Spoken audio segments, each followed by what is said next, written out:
Capítulo 5. Eu lhe darei descanso. O fardo do cansaço. Deitar-me faz em verdes pastos. Salmos 23, 2. Darei a você as consequências da carga. Você adivinha a causa. Ela aflige 70 milhões de americanos e é culpada de 38 mil mortes por ano. A condição custa anualmente os 70 bilhões de dólares equivalentes à produtividade. Adolescentes sofrem deste mal. Os estudos revelam que 64% dos adolescentes responsabilizam-na pelo baixo rendimento escolar. Pessoas de meia idade a enfrentam. Os pesquisadores afirmam que os casos mais severos ocorrem entre 30 e 40 anos. Cidadãos mais velhos são afligidos por ela. Um estudo sugere que a condição atinge 50% da população com mais de 65 anos. Os tratamentos envolvem desde vigilantes do peso a chás de ervas. Alguma ideia do que está sendo descrito? Abuso de substância química, divórcio, sermões longos? Nenhuma dessas respostas está correta, embora a última seja uma boa intuição. A resposta pode surpreender você. Insônia. A América não pode dormir. Durante a maior parte da minha vida, eu secretamente ri da ideia de se ter dificuldade para dormir. Meu problema era não cair no sono. Minha dificuldade era permanecer acordado. Há alguns anos, porém, fui para a cama uma noite, fechei os olhos e nada aconteceu. Não peguei no sono. Em vez de reduzir a marcha e entrar em descanso, minha mente engrenou. 1001 obrigações vieram à minha cabeça. A meia-noite passou e eu ainda estava acordado. Tomei um pouco de leite e voltei à cama. Continuei desperto. Acordei Denalyn usando a mais premiada das perguntas tolas. Você está acordada? Ela disse-me para deixar de pensar nas coisas. Eu o fiz. Parei de pensar nas coisas e comecei a pensar nas pessoas. Não obstante, enquanto pensava nas pessoas, pensava no que elas estavam fazendo. Elas estavam dormindo. Aquilo me deixou bravo e me manteve acordado. Finalmente, lá pelas tantas da madrugada, havendo sido introduzido na associação de 70 milhões de americanos insônios, adormeci. Nunca mais ri a ideia de se ter dificuldade em dormir. Nem mais questionei a inclusão do versículo sobre descanso no Salmo 23. Pessoas com trabalho demais e sono de menos apressam-se para a bagagem da vida e agarram o fardo do cansaço. Este você não carrega. Este você não levanta sobre os ombros e caminha pelas ruas. Você o arrasta como um obstinado São Bernardo. Cansaço e fadiga. Por que estamos tão cansados? Você tem lido o jornal ultimamente? Ambicionamos ter a vida de Huckleberry Finn e Tom Sawyer no Mississippi. Mas olhe para nós sobre as águas brancas do Rio Grande. Bifurcações no rio, rochas na água, ataques cardíacos, traições, débitos no cartão de crédito, batalhas por custódia. Huck e Tom não têm de enfrentar este tipo de coisa.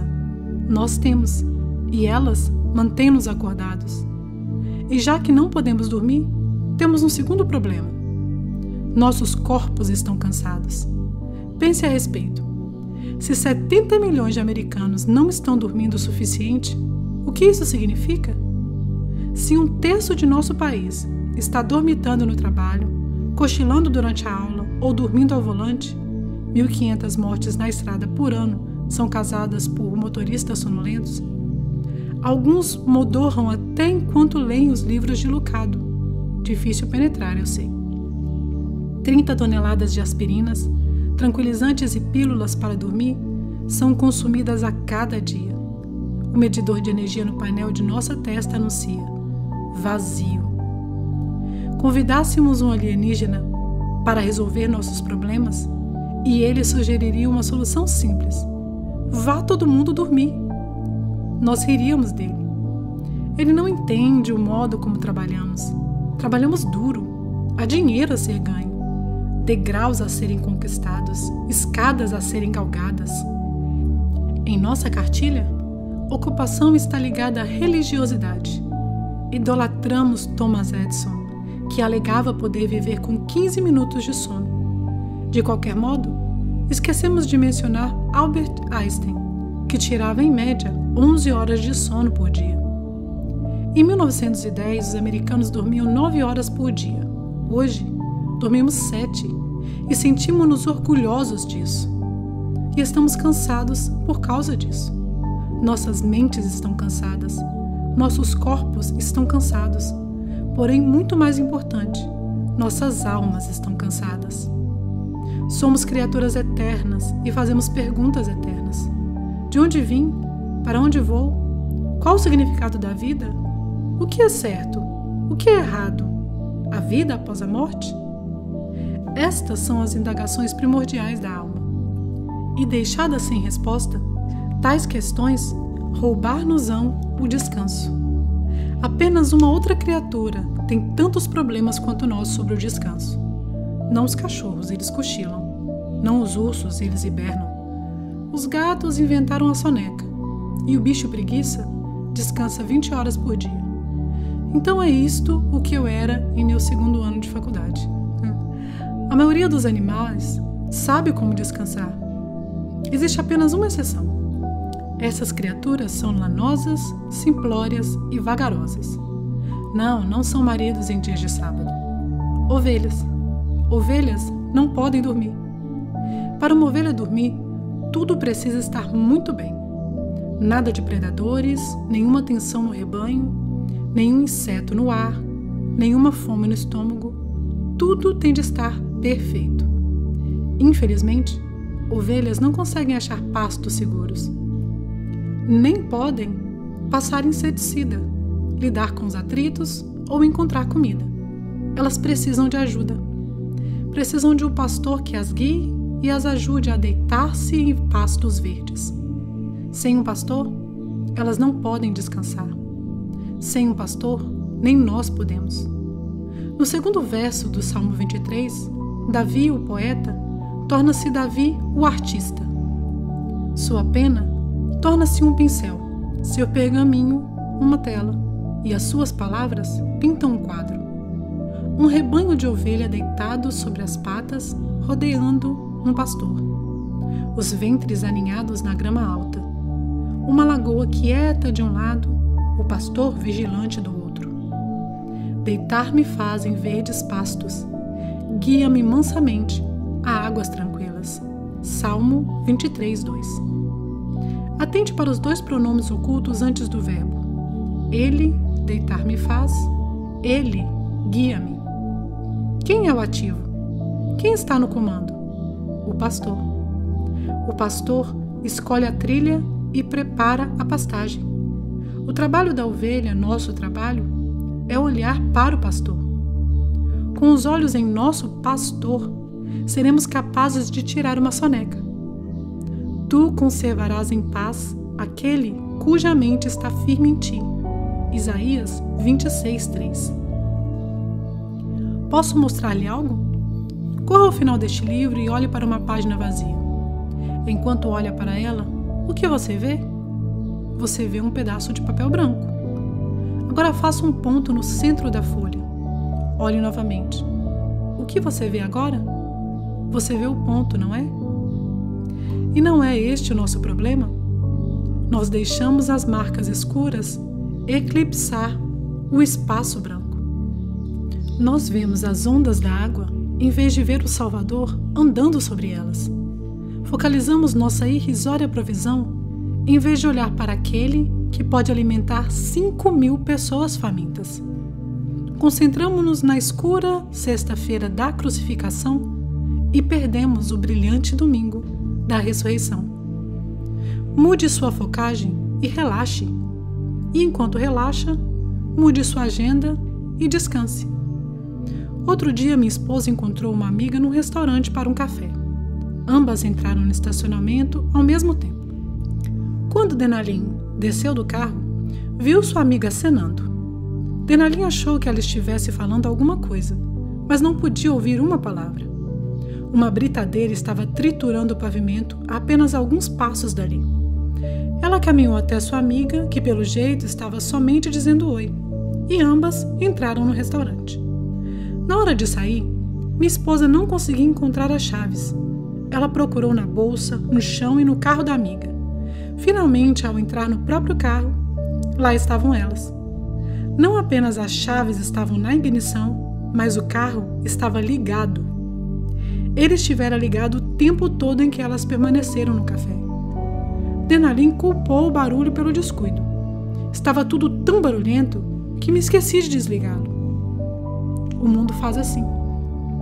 A vida pode ser tão barulhenta que nos esquecemos de fechá-la.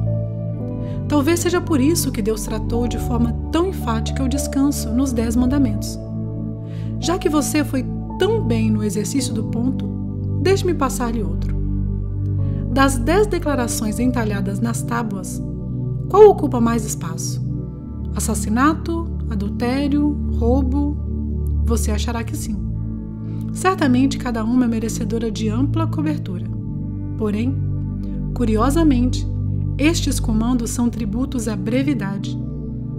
Deus precisou apenas de 2 palavras no português para condenar o adultério, bem como para denunciar o furto e o assassinato. Mas, quando chegou ao tópico do descanso, uma sentença não seria suficiente. Lembra-te do dia do sábado para o santificar. 6 dias trabalharás e farás toda a tua obra, mas o 7º dia é o sábado do Senhor teu Deus. Não farás nenhuma obra. Nem tu, nem o teu filho, nem a tua filha, nem o teu servo, nem a tua serva, nem o teu animal, nem o teu estrangeiro que está dentro das tuas portas. Porque em 6 dias fez o Senhor os céus e a terra, o mar e tudo o que neles há. E ao 7º dia descansou. Portanto, abençoou o Senhor o dia do sábado e o santificou. Êxodo 20:8-11. Deus nos conhece bem. Ele pode ver o dono do armazém lendo este versículo e pensando: alguém precisa trabalhar nesse dia. Se eu não posso, meu filho fará. Então Deus diz: nem o teu filho. Então minha filha fará. Nem a tua filha. Bem, talvez o empregado, nem eles. Aposto como terei de mandar minha vaca cuidar da loja. Ou talvez arranje algum estrangeiro para ajudar-me. Não, proíbe Deus. Um dia da semana você dirá não ao trabalho e sim à adoração. Você reduzirá o ritmo, sentar-se-á e deitar-se-á e descansará.